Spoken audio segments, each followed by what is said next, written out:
When I opened my garage, my HOA president screamed I stole her car. Then the cops arrived. For months, every spare dollar had gone into savings.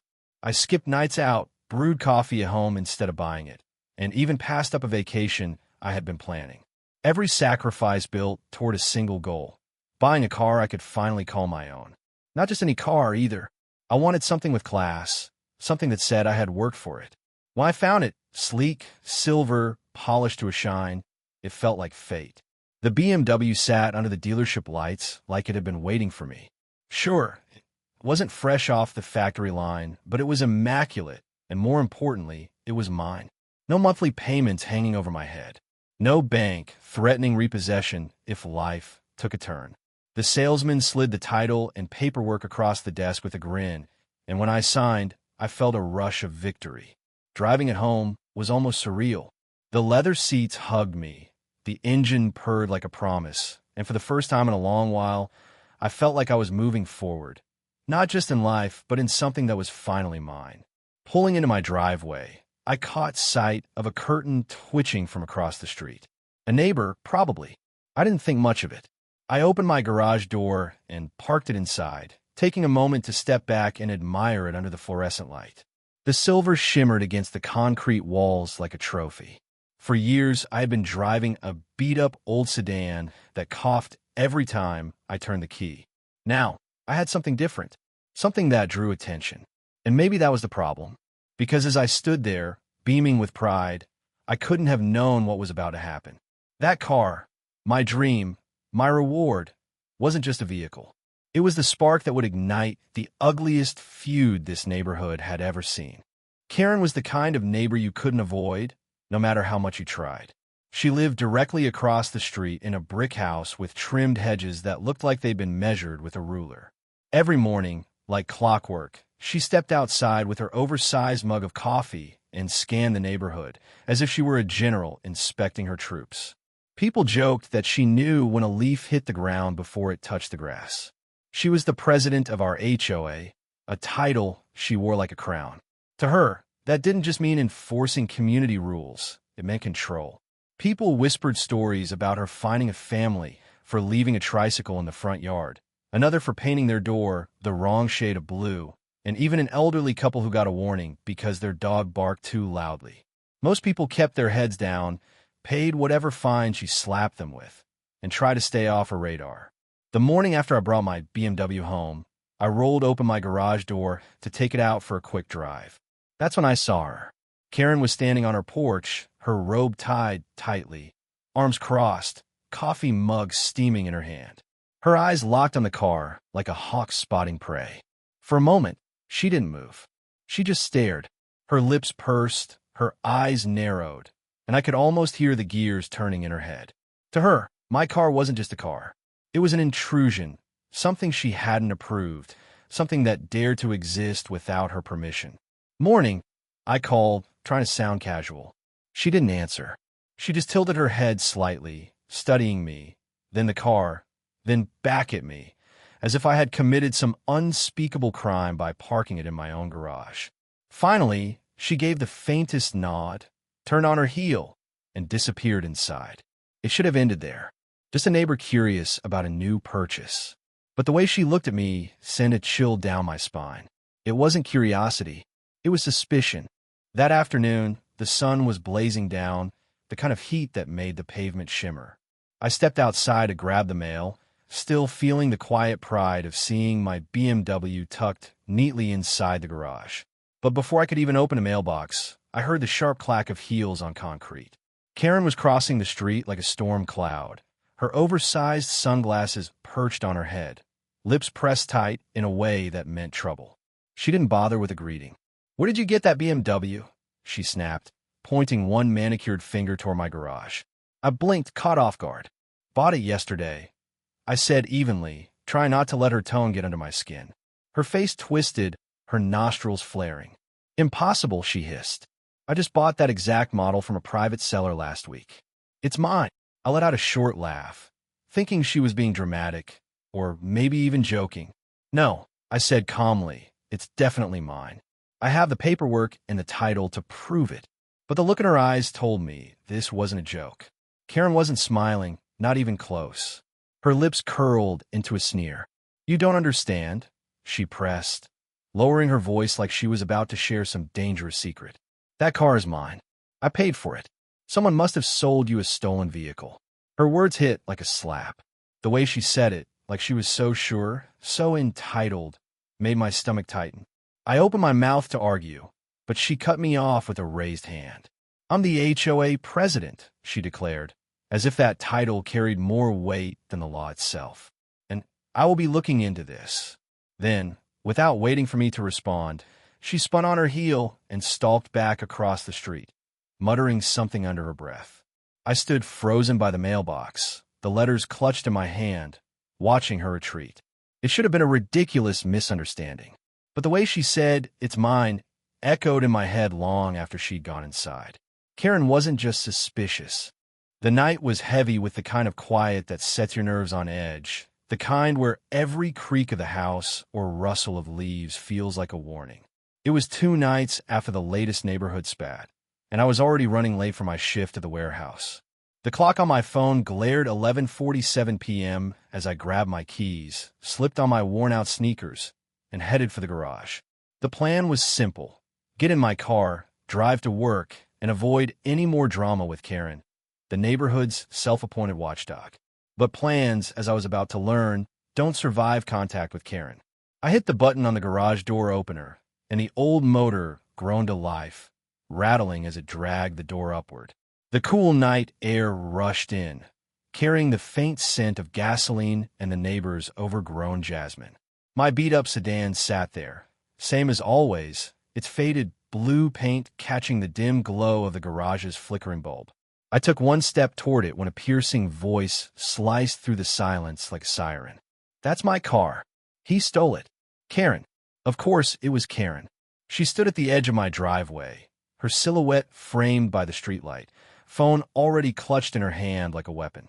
Her blonde hair was pulled back in a messy bun, and her eyes were wide with that mix of righteous fury and glee she always seemed to carry. She was in her usual uniform: yoga pants, a pastel sweatshirt, and a look that could curdle milk. Before I could even process what she was saying, she was dialing, her voice escalating to a pitch that could wake the dead. 911. "Yes, I'm reporting crime. There's a car thief living in my neighborhood. I'm looking at him right now, standing in his garage with my car," she shrieked into the phone, pacing back and forth like she was auditioning for a crime drama. My heart slammed against my ribs. "Karen, what the hell are you talking about?" I shouted, stepping out of the garage. My voice echoed in the quiet street, but she didn't even glance at me. She was too busy performing for the dispatcher, her free hand waving dramatically as she described me like I was some master criminal. "He's been sneaking around, hiding it in his garage. I knew something was off about him," she continued, her voice carrying to every house on the block. I could already imagine curtains twitching, neighbors peering out to see what fresh chaos Karen was stirring up this time. I looked at my car, the one I'd been driving for 6 years, the one with the dented fender from that time I misjudged a parking spot at the grocery store. It wasn't exactly a prize, but it was mine, paid off with every overtime shift I could scrape together. The idea that Karen thought it was hers was so absurd, I almost laughed, but the pounding in my chest kept me grounded. This wasn't funny. Not when she was on the phone with the police, painting me as some kind of felon. "Karen, this is my car," I said, trying to keep my voice steady but firm. "I've had it for years. You've seen me drive it every day." She finally looked at me, her eyes narrowing to slits. "Don't lie to me, Jake. I know that's my car. You think I wouldn't recognize it? The blue paint, the scratch on the hood, it's mine." She pointed at my sedan like she was identifying a suspect in a lineup. I threw my hands up, exasperation overtaking fear. "Your car? Karen, your car is a red SUV. It's parked in your driveway right now." I gestured toward her house across the street, where her shiny, overpriced crossover sat smugly under the glow of her motion sensor floodlights. She faltered for a split second, her mouth twitching like she was recalculating her attack. But Karen wasn't one to back down. "That's just what you wanted to think," she snapped, doubling down. You're trying to gaslight me. I'm not stupid, Jake. I know what you've been up to. Papers, registration, insurance, even the receipt from the last oil change. I grabbed it and jogged back outside, where Karen was still ranting to the younger officer about how I'd been acting suspicious for months. Here, I said, handing the papers to the older officer. He flipped through them, his eyes scanning the details. The car's VIN, my name, the date of purchase, it was all there clear as day. He nodded, handing the papers back. Looks in order to me. He turned to Karen. Ma'am, this vehicle is registered to him. Do you have any proof this is your car? Karen's face turned a shade of red I didn't think was humanly possible. Proof? I know it's mine. He must have forged those papers. He's been planning this. The younger officer, who'd been quiet until now, finally spoke up. Ma'am, you said your car is a blue sedan with a scratch on the hood. But you also mentioned earlier that you drive a red SUV. Can you clarify? Karen froze, her mouth opening and closing like a fish out of water. For the first time, she seemed to realize she might have overplayed her hand. I mean, it's a car I used to own, she stammered. He stole it from me before. I couldn't help it, I laughed. It was a short, bitter sound, but it felt good to let it out.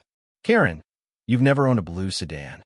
You've been driving that red SUV since you moved here 3 years ago. The older officer sighed, rubbing his temple. Ma'am, unless you have evidence, a title, a police report, something, this vehicle belongs to him. I suggest you go home and double-check your information. Karen sputtered, her hands flailing. This is outrageous. You're letting a criminal walk free. I'm going to file a complaint. The officers exchanged a look, the kind that said they'd dealt with her type before. You're welcome to do that, the older one said, his voice flat. But right now, there's no evidence of a crime here. Let's all calm down and go about our night. Karen stormed off, muttering about corrupt cops and justice, her phone still clutched in her hand. The officers apologized for the inconvenience, wished me a good night, and drove off. I stood in my driveway, staring at my car, the adrenaline still coursing through me. The garage door was still open, the bulb flickering like it was mocking me. I should have felt relieved, but all I could think about was how this wasn't over. Karen wasn't the type to let things go. She'd be back with some new accusation, some new way to make my life hell. As I got into my car and started the engine, I glanced at her house across the street. The lights were on, and I swore I saw her silhouette in the window, watching me. Work could wait a few more minutes. I needed to figure out how to deal with this woman before her next showdown landed me in real trouble. The distant wail of sirens grew louder, slicing through the quiet suburban night like a blade. My heart, already racing from Karen's unhinged accusations, kicked into overdrive as red and blue lights flashed at the end of the street. 2 squad cars rolled up to my driveway, their tires crunching on the gravel, their lights painting the houses in garish strobes of color. The neighborhood, which had been blissfully silent just moments ago, was now a stage for Karen's latest drama. I stood frozen in my open garage, my beat-up blue sedan behind me, the flickering bulb overhead casting long, jittery shadows across the concrete floor. The neighbors, predictably, couldn't resist the spectacle. Curtains twitched in the houses across the street, and a few bold souls. Mr. Henderson, with his perpetually untucked flannel, and Mrs. Patel at a rope, stepped onto their porches, craning their necks to get a better view. I could feel their eyes on me, judging, whispering, probably already spinning their own versions of the story. That's Jake, the guy Karen's always complaining about, I imagined them saying. Guess he's finally done something. The weight of their stares pressed down on me, heavier than the humid night air. The first squad car's door swung open, and a broad-shouldered officer with a graying buzz cut stepped out, his badge glinting under the streetlights. His partner, a younger woman with sharp eyes and a tight ponytail, emerged from the second car, her hand resting lightly on her holster. They moved with the practiced calm of people who'd seen it all: domestic disputes, petty thefts, and, apparently, Karen's brand of chaos. The older officer's gaze flicked between me and Karen, who was still pacing at the edge of my driveway, her phone clutched like a lifeline as she muttered to herself. Sir, "Step away from the vehicle," the older officer said, his voice low but commanding.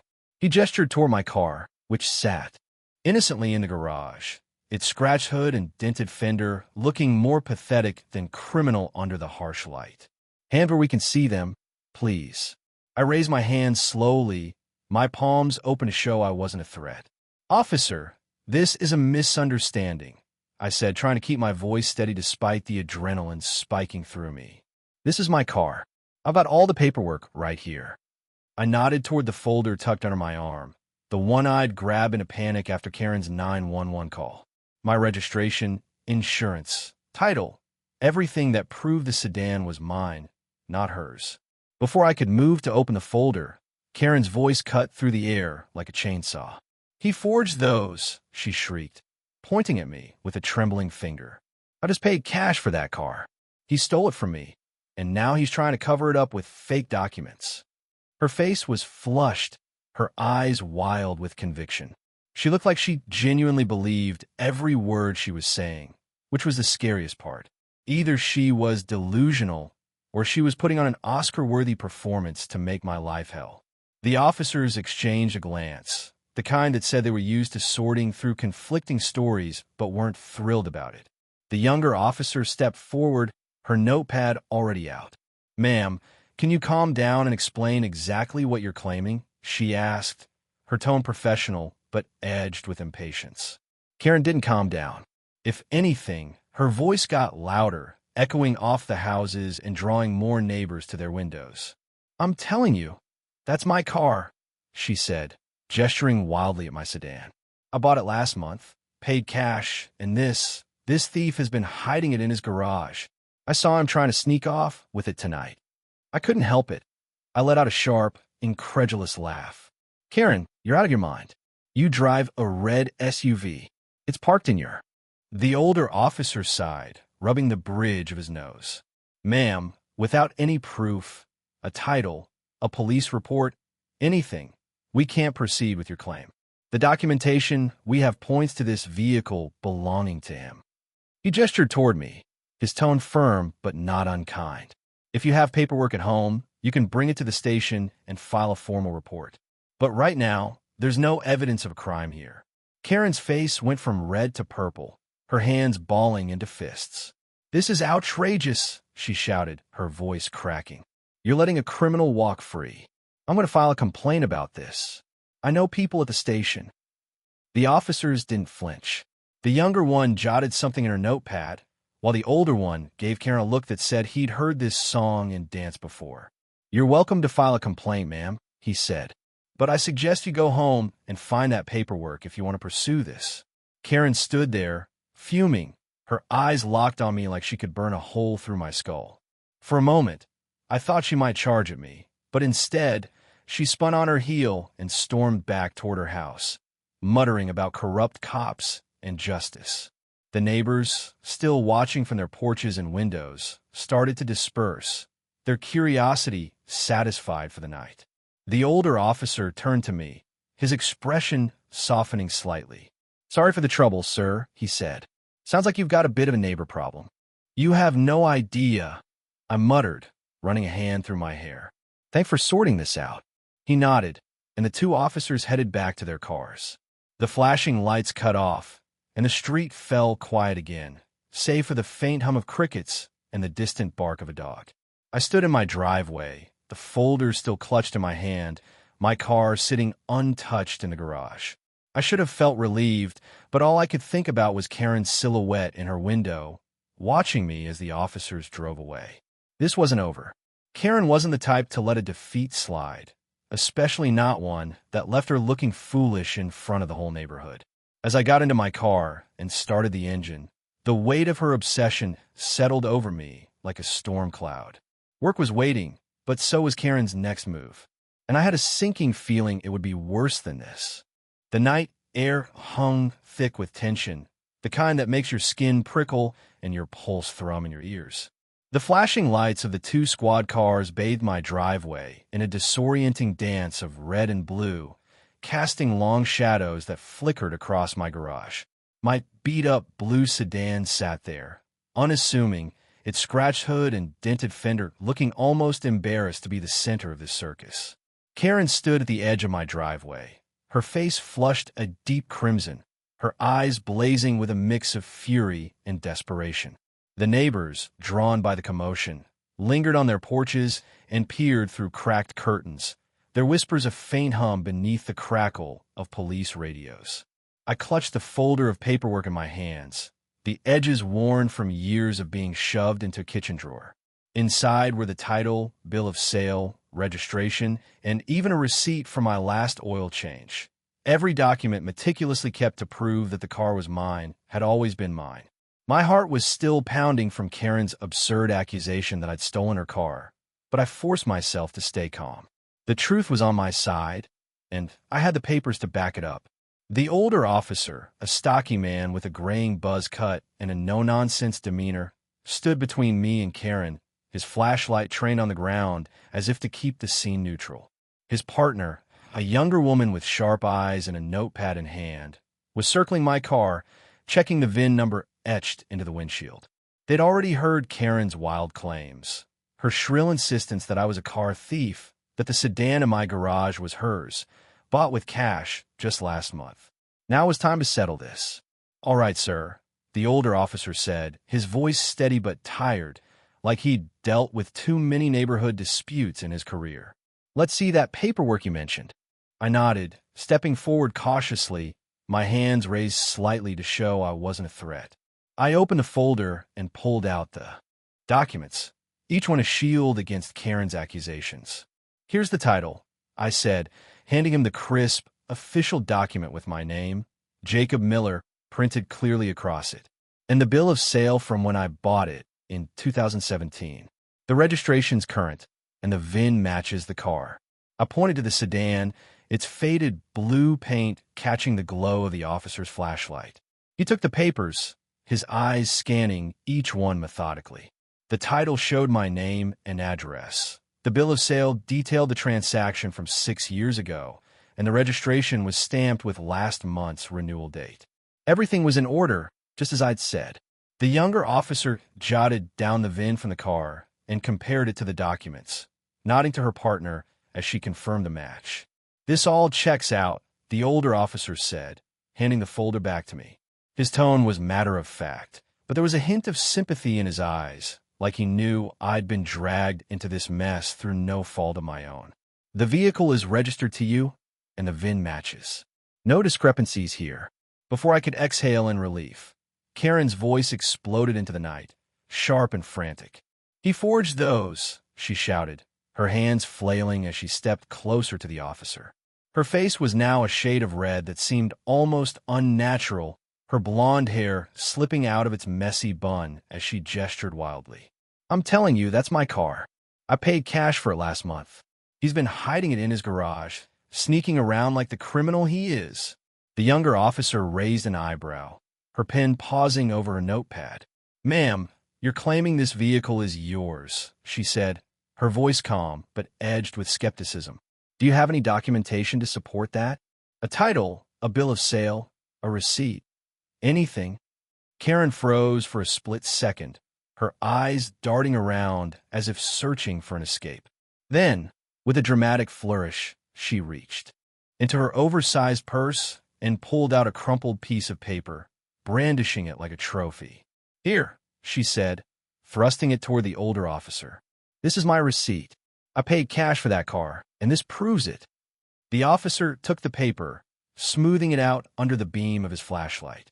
It was a wrinkled, handwritten note, smudged with what looked like coffee stains, and even from where I stood, I could tell it was flimsy, nothing like the official documents I provided. He studied it for a moment, his brow furrowing, then held it up to compare with my paperwork. The younger officer leaned in, her sharp eyes scanning the details. "Ma'am," the older officer said, his voice slow and deliberate, "this receipt doesn't match the vehicle in question. The VIN number listed here is for a completely different car, a 2019 silver Toyota Camry. This vehicle," he gestured to my sedan, "is a 2015 Honda Civic, and the VIN matches the documents he provided." Karen's mouth opened, then closed, then opened again, like a fish gasping for air. That's impossible, she stammered, snatching the receipt back from the officer and staring at it as if it might magically change. I know that's my car. He must have switched the VIN plates or something. He's sneaky like that. I couldn't hold back a bitter laugh. Karen, you're reaching, I said, shaking my head. You've been driving your red SUV for years. You've never mentioned a blue sedan, and now you're pulling out a receipt for a totally different car? Come on. The neighbors, still watching from their porches and windows, murmured among themselves. Mrs. Patel whispered something to Mr. Henderson, who shook his head and sipped from a mug that probably wasn't filled with coffee. The weight of their scrutiny was heavy, but for the first time that night, I felt a flicker of vindication. Karen's story was unraveling, and everyone could see it. The younger officer stepped forward, her notepad now tucked under her arm. Ma'am, without a matching title or any other evidence, we can't take action based on your claim, she said. The documentation we have clearly shows this vehicle belongs to him. If you have a title or a police report for a stolen vehicle, you'll need to provide those at the station. Karen's face twisted, her lips pursing into a tight line. This is outrageous, she snapped, her voice cracking with frustration. You're letting a thief walk free. I'm going to report this to your supervisor. I know people at the station, and I'll make sure this isn't the end of it. The older officer sighed, rubbing his temple as if warding off a headache. You're free to file a complaint, ma'am, he said, his tone flat but professional. But right now, there's no evidence to support your claim. I suggest you go home and look for any other documentation you might have. Karen stood there, her hands trembling as she clutched her useless receipt. For a moment, I thought she might explode, launch into another tirade, or maybe even lunge at me. But instead, she spun on her heel and stormed back toward her house, muttering about corrupt cops and injustice. Her silhouette disappeared into the glow of her porch light, but I could feel her eyes on me, even from across the street. The older officer turned to me, his expression softening. Sorry about this, sir, he said. Looks like a misunderstanding, but your paperwork's solid. You're good to go. Thanks, I said, my voice quieter than I meant it to be. I shoved the folder under my arm, my hands still shaky from the adrenaline. I just want to get to work. The younger officer gave me a small nod, her eyes flicking toward Karen's house. Might want to keep an eye out, she said under her breath. She doesn't seem like the type to let this go. I forced a smile, but her words hit harder than I wanted to admit. The officers climbed back into their squad cars, the flashing lights cut off, and the street fell silent again. The neighbors retreated into their homes, the curtains falling back into place. I stood in my driveway, staring at my car, the folder heavy in my hands. Karen's receipt was a lie, a flimsy piece of paper that didn't hold up for a second under scrutiny. But the truth didn't feel like a victory. Not when I knew she was across the street, plotted her next move. I glanced at her house, the windows dark except for one faint glow. She was watching, I was sure of it. And as I got into my car and started the engine, the weight of her obsession settled over me like a storm cloud, darker and heavier than ever. Work was waiting, but so was Karen, and I had a sinking feeling that her lies were far from over. The aftermath of the garage showdown lingered like a bad smell, clinging to every corner of my quiet suburban street. The police had left, their squad cars vanishing into the night, leaving behind a neighborhood buzzing with whispers and sidelong glances. My driveway, once just a patch of cracked concrete where I parked my beat-up blue sedan, now felt like a crime scene, marked by Karen's unhinged accusations and the curious stares of neighbors who'd watched the whole debacle unfold. I thought the ordeal was over when the officers confirmed my paperwork was airtight, dismissing Karen's crumpled receipt as nonsense. But as I sat in my living room the next evening, nursing a lukewarm coffee and replaying the chaos in my head, I knew Karen wasn't the type to let things go. The truth, as it turned out, was stranger and more infuriating than I could have imagined. It started with a knock at my door around 6 p.m., sharp and insistent. I set my mug down, my stomach twisting with the familiar dread that came with living across the street from Karen. Peering through the peephole, I saw the older officer from the night before, the one with the graying buzz cut and the tired eyes.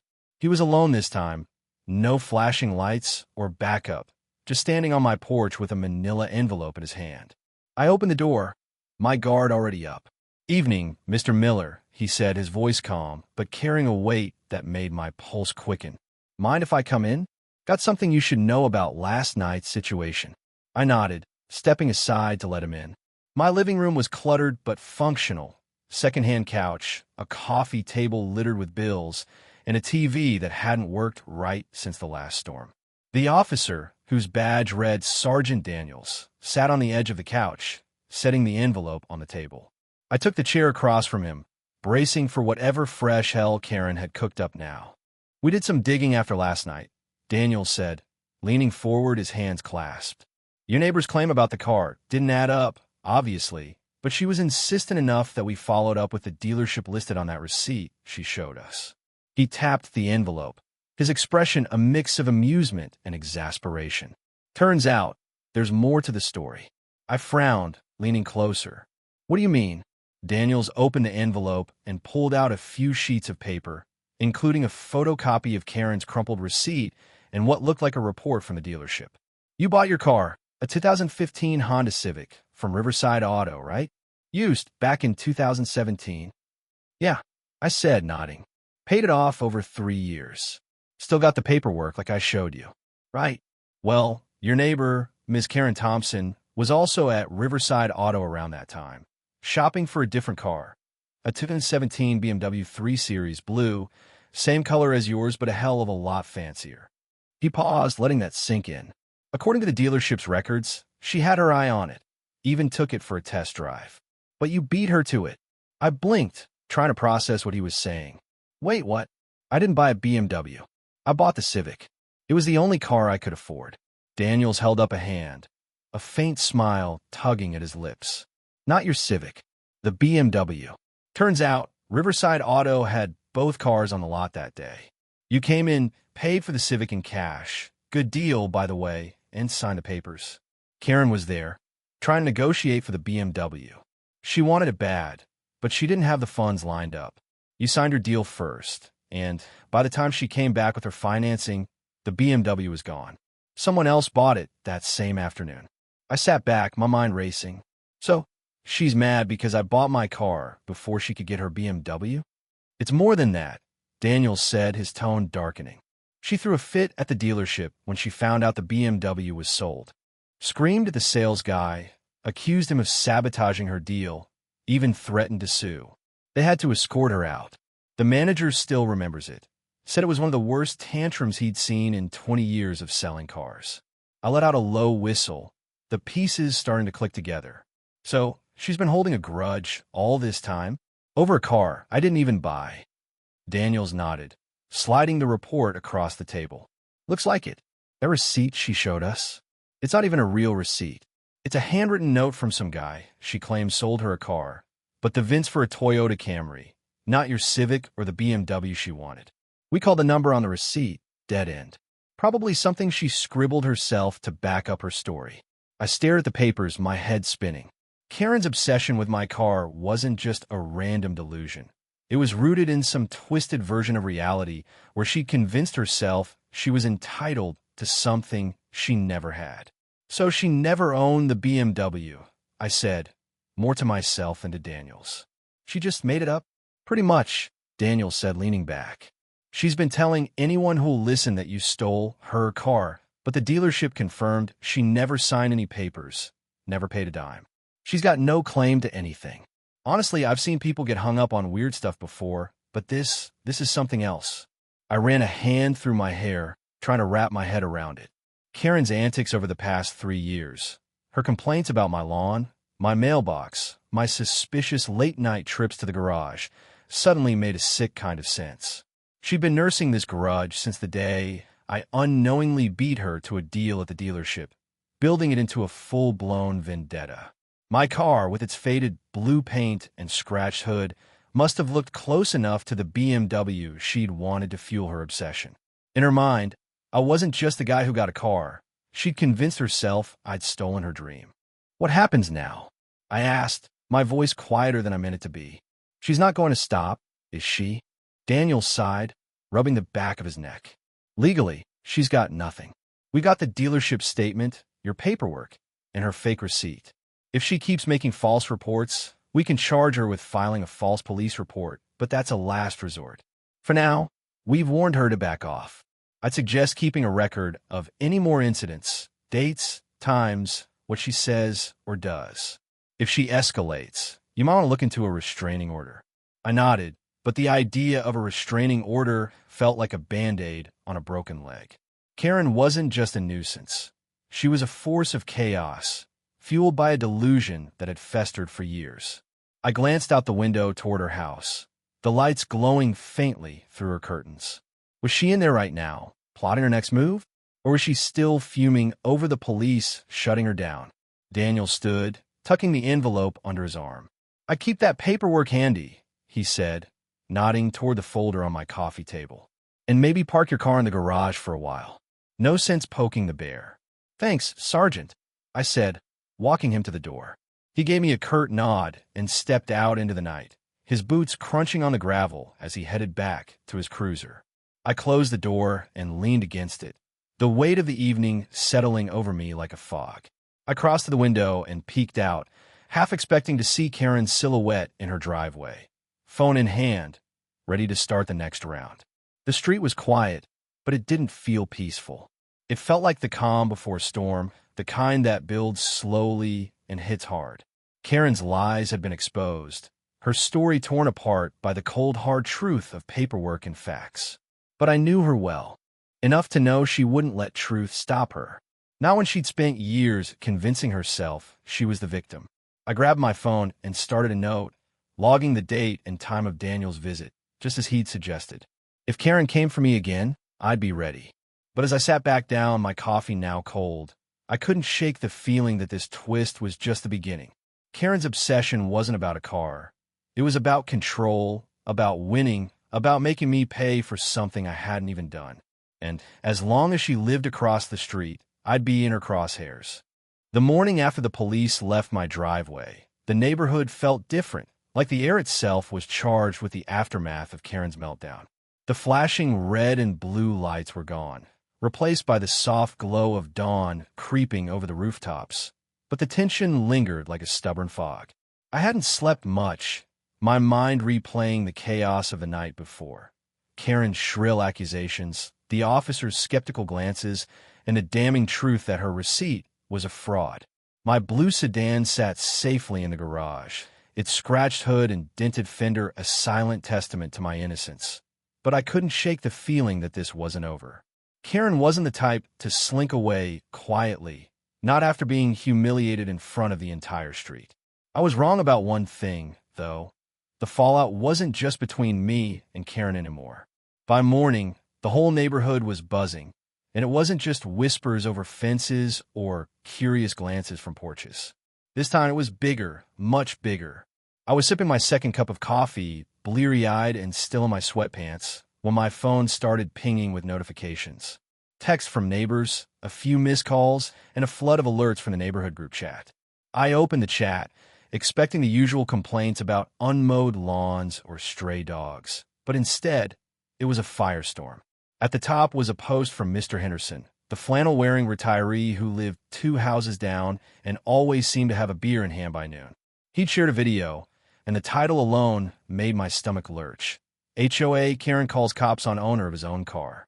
I clicked the link, and there it was, grainy but unmistakable footage from one of the squad car's dash cams, posted to X by Henderson himself. The video showed the whole scene. Karen pacing in my driveway, her voice shrill as she pointed at my car and screamed about a thief, me standing there, hands raised, trying to stay calm as I handed over my paperwork. The officers, checking the VIN and shaking their heads at Karen's crumpled receipt. The audio caught her every word, from her wild accusations to her final, sputtering threats to report everyone. The timestamp showed it was uploaded at 2 a.m., and by 8 a.m., it had already racked up thousands of views, retweets, and comments. The post was going viral, and the internet was having a field day. I scrolled through the comments, a mix of disbelief and amusement washing over me. "This lady needs a reality check," one user wrote, followed by a string of laughing emojis. HOA Karens are the worst. Hope this guy sues her, said another. Someone had even turned Karens, he forged those, into a meme, with her face plastered over a cartoon villain. The hashtag HOA Karen was trending, and every other comment was some variation of typical Karen behavior, or get her off the HOA board. I couldn't help but smirk, but the amusement was short-lived. This wasn't just a funny video to me. It was my life, and Karen was still across the street, probably fuming. I stepped onto my porch, coffee mug in hand, and surveyed the street. The neighborhood was waking up, but it felt like every pair of eyes was on me. Mrs. Patel, watering her roses, gave me a sympathetic nod. The teenage kid from 3 houses down, usually glued to his skateboard, was filming my house with his phone, probably hoping for round 2. And then there was Karen's house, its curtains drawn tight, her red SUV parked in the driveway like a silent sentinel. No sign of her yet, but I knew she'd seen the video. There was no way she hadn't. By noon, the story had spread beyond our little cul-de-sac. Henderson's post had been picked up by a local news outlet, which ran a clickbait headline, "Neighborhood Drama Goes Viral. Woman Calls Police on Neighbor Over His Own Car." They didn't name Karen outright, but the dashcam footage and the hashtag HOA hashtag left little to the imagination. The article mentioned that the police had warned her about filing a false report, noting that it was a crime that could carry fines or even jail time. I wondered if that warning had sunk in, or if Karen was too deep in her own delusion to care. Around 1 p.m., my phone rang. It was Sergeant Daniels, the officer from the night before. "Mr. Miller," he said, his voice carrying that same mix of professionalism and weariness. "Just want to give you a heads up. We spoke to Ms. Thompson again this morning, after that video started making the rounds. She's been uncooperative, to put it mildly." I leaned against my kitchen counter, bracing myself. "What do you mean?" "She's doubling down," Daniels said. "Claims the video was manipulated to make her look bad. Says she's going to sue the department, you, and half the neighborhood for defamation." We reminded her that filing a false police report is a misdemeanor, and she didn't take it well. Screamed about her rights and hung up. I pinched the bridge of my nose, a headache forming. "So what now?" "She's just going to keep coming after me." "We're keeping an eye on her," Daniel said. "If she makes any more false reports or harasses you, document everything. Time, date, what she says or does. We can pursue charges if it escalates. For now, I'd steer clear of her, and maybe stay off social media for a bit. That video's stirring up a lot of noise." I thanked him and hung up, but his advice to avoid social media was easier said than done. By mid-afternoon, the video had hit 6 figures in views, and the comments were a mix of hilarity and outrage. Someone had dug up Karen's name, probably from the HOA newsletter, where she loved to sign her name to every petty rule change. And now hashtag Karen Thompson was trending alongside hashtag HOA Karen. People were sharing stories of their own Karen encounters, turning her into a symbol of entitled neighbor syndrome. Part of me felt a grim satisfaction watching her get roasted online, but another part knew this would only make her angrier. Sure enough, the neighborhood group chat exploded again around 4 p.m. Karen had posted a rambling message, claiming she was the victim of a smear campaign orchestrated by jealous neighbors and corrupt police. She insisted the car was hers, that the dealership had screwed her over, and that I'd somehow manipulated the situation to humiliate her. The responses were brutal. Neighbors called her out, some politely, others not so much. Mrs. Patel, usually the diplomat, wrote, "Karen, we all saw the video. You owe Jake an apology." Henderson, never one for subtlety, replied with a gif of a clown juggling. I stayed out of it, knowing anything I said would just pour gas on the fire. But as the day wore on, the fallout kept growing. A local radio station mentioned the story, joking about the perils of HOA life. A couple of news vans even showed up, parking at the end of the street and filming B-roll of my house and Karen's. I kept my curtains drawn, feeling like a prisoner in my own home. By evening, I was exhausted, the weight of the day pressing down on me. I sat on my couch, scrolling through X, where the video was now approaching 1 million views. The comments had shifted from mocking Karen to debating bigger issues: HOA overreach, neighbor disputes, even police response times. My name wasn't out there, thankfully, but I knew it was only a matter of time before someone connected the dots. Then, around 9 p.m., I heard it, a sharp, rhythmic banging on my front door. My heart sank. I didn't need to look to know who it was. I peeked through the peephole, and there was Karen, her face twisted with rage, her fist pounding relentlessly.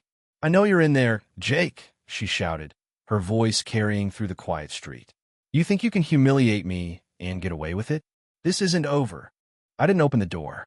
Instead, I grabbed my phone, started recording, and called the non-emergency police line, just as Daniels had suggested. As I waited for them to arrive, I watched Karen through the peephole, her tirade growing louder, her words a jumble of threats and accusations. The neighbors were back on their porches, phones out, no doubt adding to the viral saga. The police arrived quickly, and Karen was escorted back to her house, still yelling about justice. I handed over my recording to the officer, who promised to add it to the file. As the squad car pulled away, I stood in my doorway, the night air cool against my skin. The street was quiet again, but the fallout was far from over. Karen's lies had been exposed, her tantrum broadcast to the world, but I knew she wouldn't stop. Not until she got what she wanted, or until someone stopped her for good. The fallout from Karen's viral meltdown hung over the neighborhood like a storm cloud that refused to break. The dashcam video, now closing in on 2 million views on X, had turned our quiet cul-de-sac into a local legend, with hashtag HOA and hashtag Karen Thompson trending alongside memes and late-night talk show jokes. My blue sedan, once just a reliable clunker to get me to work, was now infamous, featured in countless screenshots and GIFs captioned with Karen's shrill, "He forged those."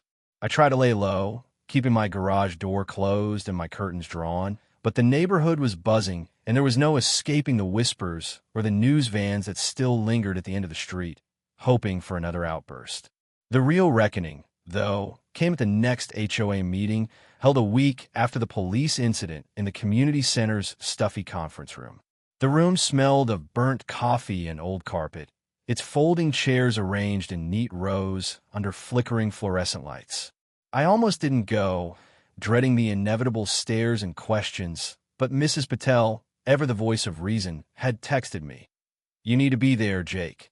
This is about more than your car now." She was right.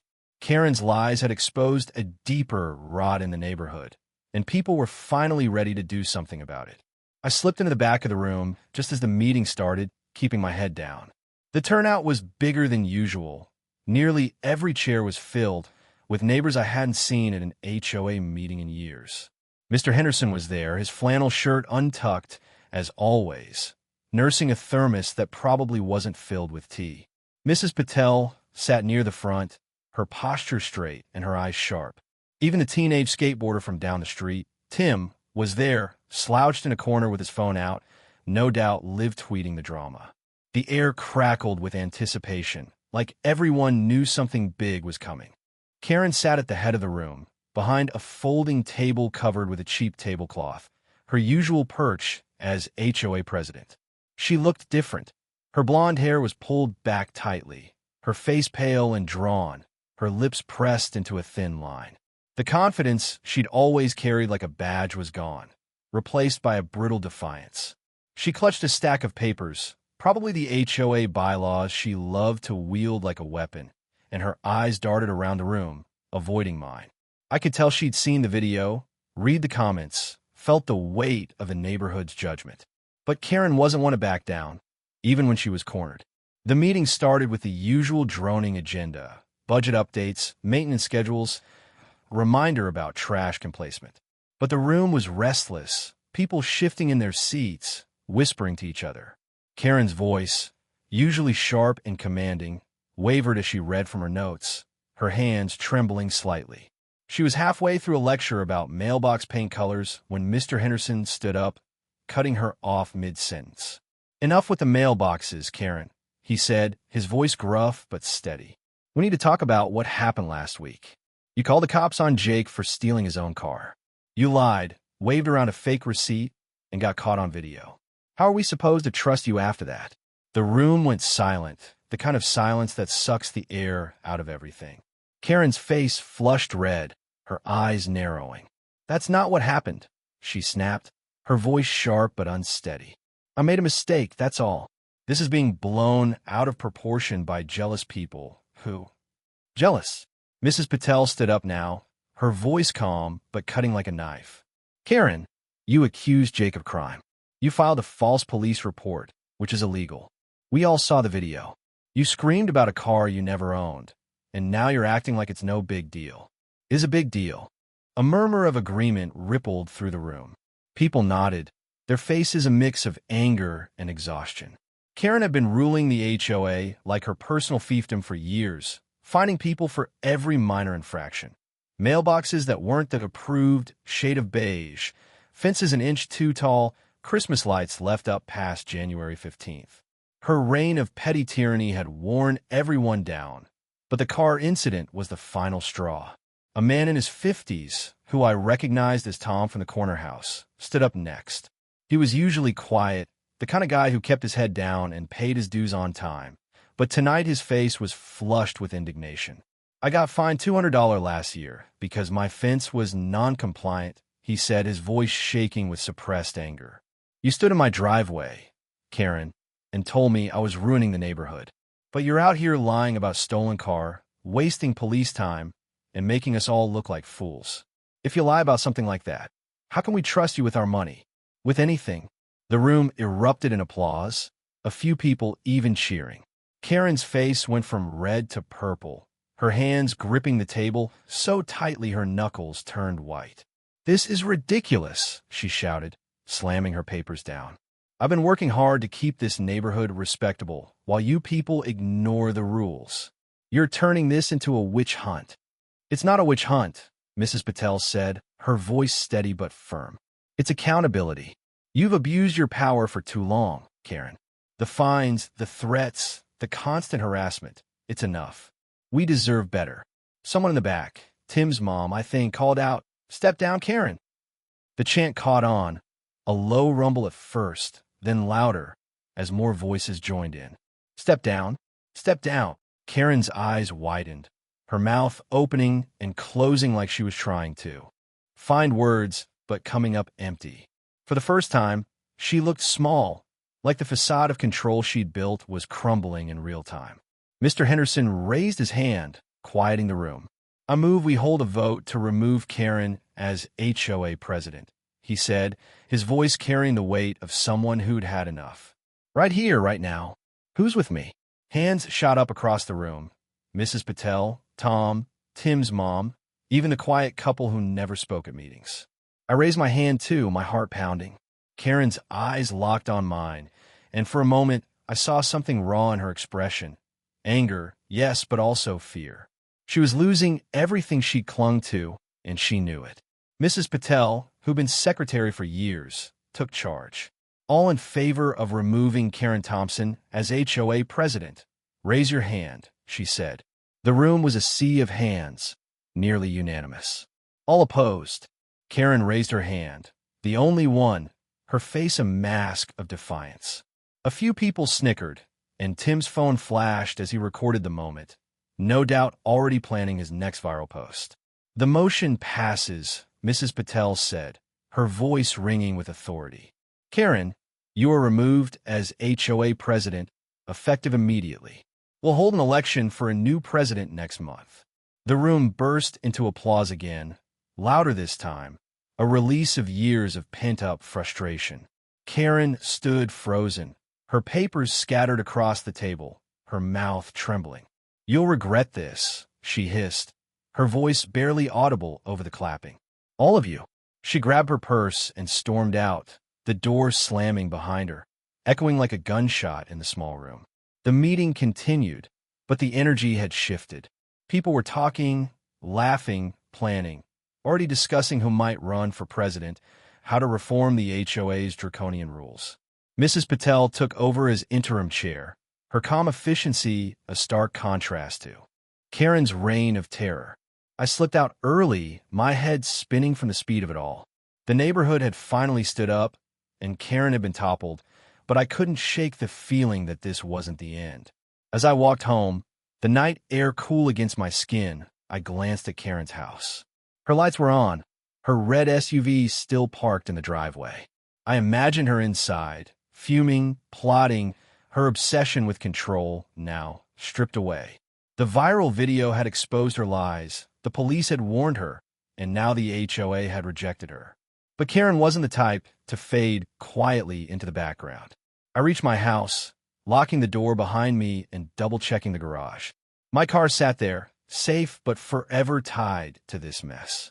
As I sank onto my couch, my phone buzzed with another notification, a new post from Tim, showing Karen's exit from the meeting, captioned #Her dethroned. The comments were already pouring in, the internet reveling in her downfall. But I didn't feel like celebrating.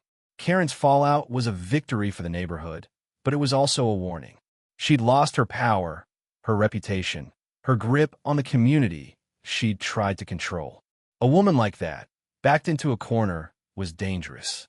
And as I stared out my window at her house, the lights still burning, I knew this story wasn't over. Not by a long shot. Weeks later, Karen avoided me like the plague.